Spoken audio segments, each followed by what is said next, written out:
Today I'll be going over the complete lore of Five Nights at Freddy's, Fredbear's Family Diner. William Afton and Henry opened in 1967 the family-friendly Fredbear's Family Diner, featuring a brown furry suit of a bear as a mascot. Henry would usually wear the suit, as they didn't have enough money to hire someone to do the job for a long time and they were studying at the time. William studied engineering and Henry business administration and communication.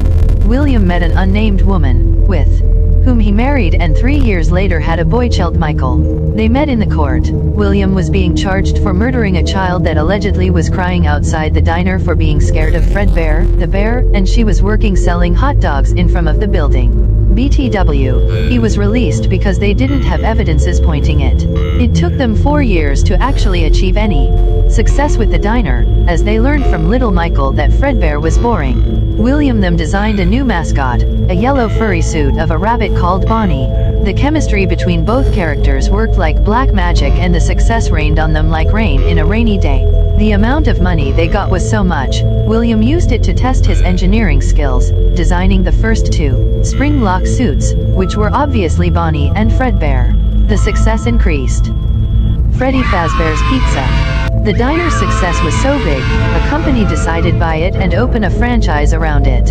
Henry and William sold it, seeing a whole lot of profit coming from it, but there was a catch. The company used sneaky legal actions that allowed them to have the diner 100% under their possession, erasing Henry's and Michael's name from it.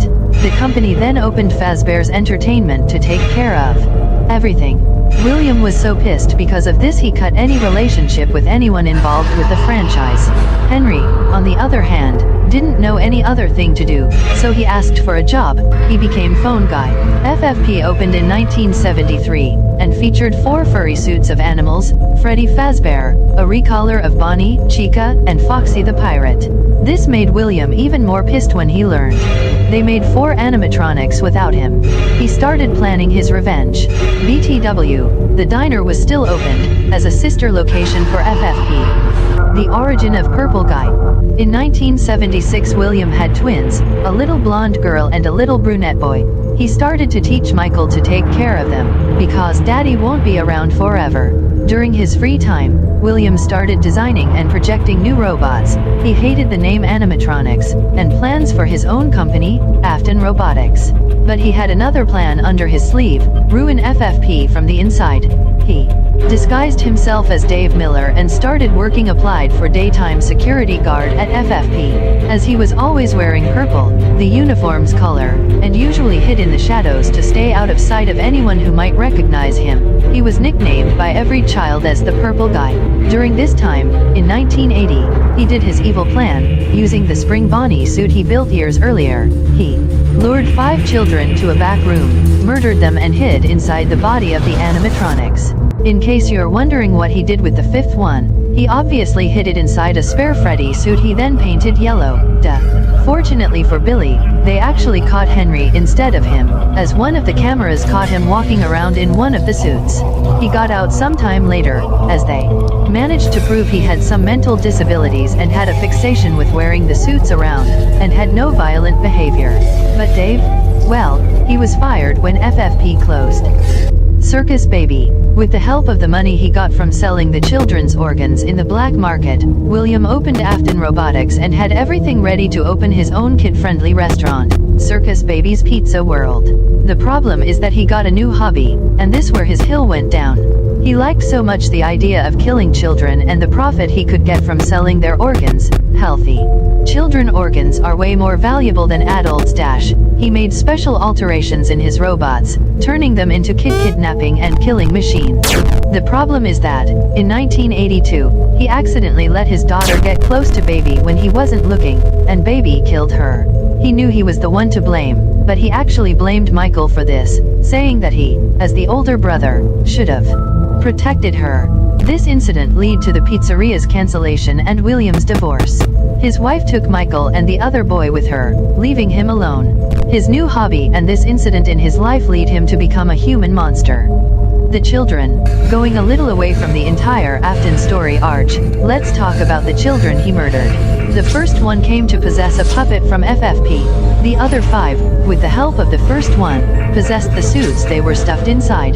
They then started killing any adult they could at night, when there was no children around, because they thought every adult was the purple guy they heard of when they were still alive.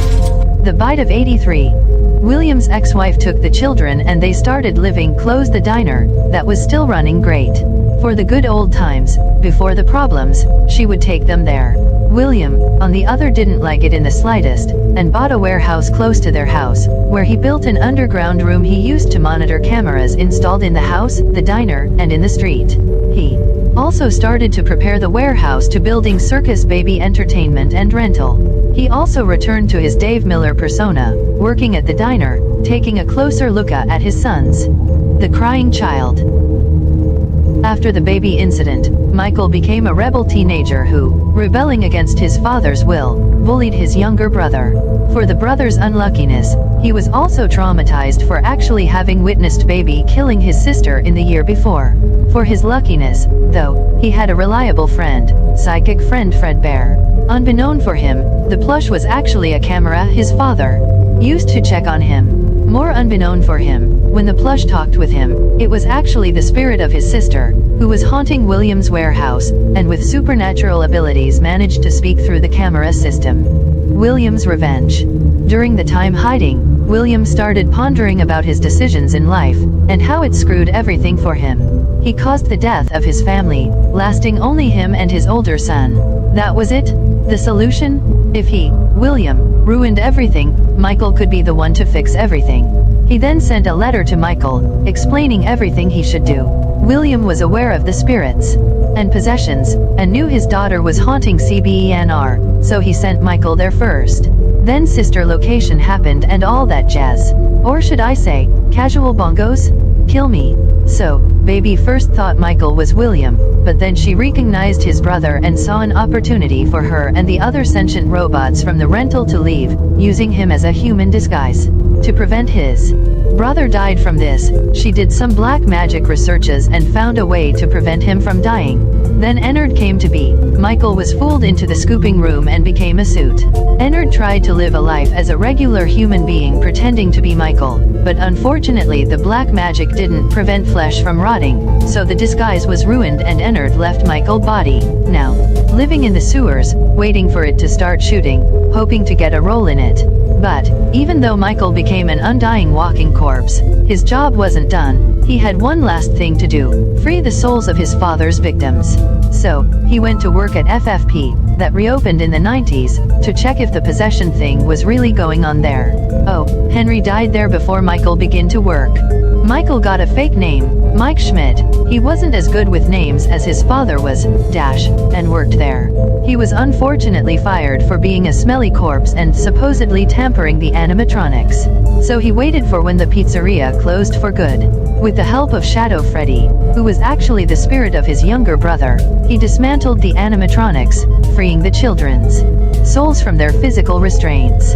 For Michael's unluckiness, in FNAF universe rotten corpses are purple, which lead the spirits into believing he was the purple guy and consequently attacking him. Thankfully, Michael remembered about the spring Bonnie suit he could use to fool the spirits his father told him. Unfortunately, the suit failed on him, crushing his body.